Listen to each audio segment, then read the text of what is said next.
Exercise 3.5ல பார்த்தீங்கன்னா ரொம்ப சிம்பிளான சம்ஸ் தான் இருக்கு.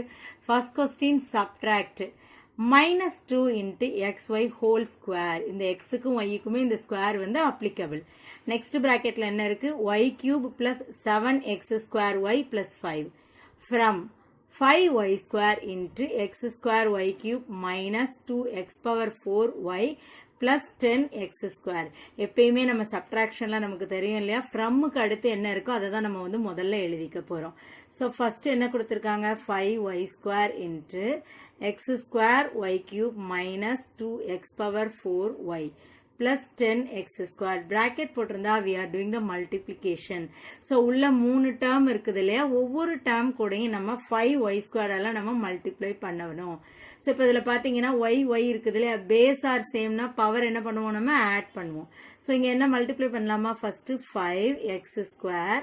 ஸோ y பவர் என்ன வரும்? அப்போ இங்கே 2 இங்கே 3 இருக்கு, ஆட் பண்ணுறச்சு என்ன வரும் நமக்கு? 5. Next what is minus 5 2s are how much? 10. What are the variables? X power 4.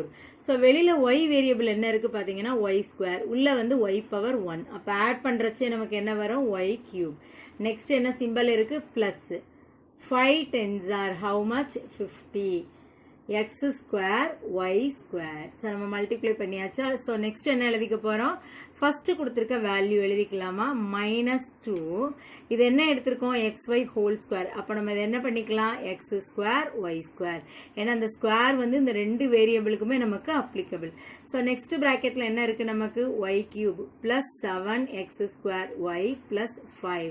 So இப்போ என்ன பண்ண போகிறோம்? ஆஸ் யூஷுவல் நம்ம மல்டிப்ளை பண்ண போகிறோம். -2 x ஸ்கொயர் y ஸ்கொயர் வச்சு நம்ம ஒவ்வொரு டேர்ம்லையும் நம்ம மல்டிப்ளை பண்ணுறோம். ஸோ அப்போ எல்லாத்துலேயும் நமக்கு இங்கே என்ன வந்துடும்? -2 x ஸ்கொயர் y பார்த்தீங்கன்னா இங்கே ஸ்கொயர் இங்கே கியூப். அப்போ என்ன வரும்? ஆட் பண்ணுறச்சு y பவர் 5.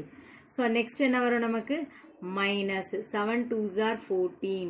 x வந்து இங்கே ஸ்கொயர் வெளியிலையும் ஸ்கொயர். அப்போ என்ன வரும் நமக்கு? 4. y பார்த்தோம்னா இங்கே ஸ்கொயர் இருக்குது, இங்கே y power 1. That means y cube. So next என்ன மல்டிப்ளை பண்ணலாம்? -2 5 பண்ணோன்னா என்ன வரும்? -10 x ஸ்கொயர் y ஸ்கொயர். இப்போ பார்த்தீங்கன்னா நம்ம எக்ஸாக்டாக லைக் டேர்ம்ஸ் தான் நம்ம வந்து கரெக்டாக எழுதியிருக்கோம். கரெக்டாக ஃபஸ்ட்டு வந்து x ஸ்கொயர் y பவர் 5 அதே மாதிரி தான் கீழே இருக்கு. ஸோ லைக் டேர்ம்ஸ் வந்து நமக்கு பர்ஃபெக்டாக எழுதியிருக்கோம். இப்போ நம்ம சப் பண்ணுறச்சு என்ன பண்ணுவோம்னா சிம்பிள்ஸ் வந்து நம்ம மாற்றுவோம். ஓகேவா? மைனஸ் வந்து ப்ளஸ்ஸாக மாறிடும், ப்ளஸ்ஸாக இருந்தால் மைனஸாக மாறும். ஸோ இங்கே என்ன பண்ணலாம்? ஆட் பண்ணலாமா? அப்போ என்ன வரும்? 5 + 2 7. ஸோ வேரியபிள் அப்படியே நம்ம எழுதிடலாமா? x square y power 5. So next -10 + 14. அப்போ என்ன வரும் நமக்கு? +4 x power 4 y cube. Next ரெண்டுமே ப்ளஸ் தானே இருக்குது. அப்போ ஆட் பண்ண என்ன வரும்? 50 + 10 60 x square y square. This is the answer.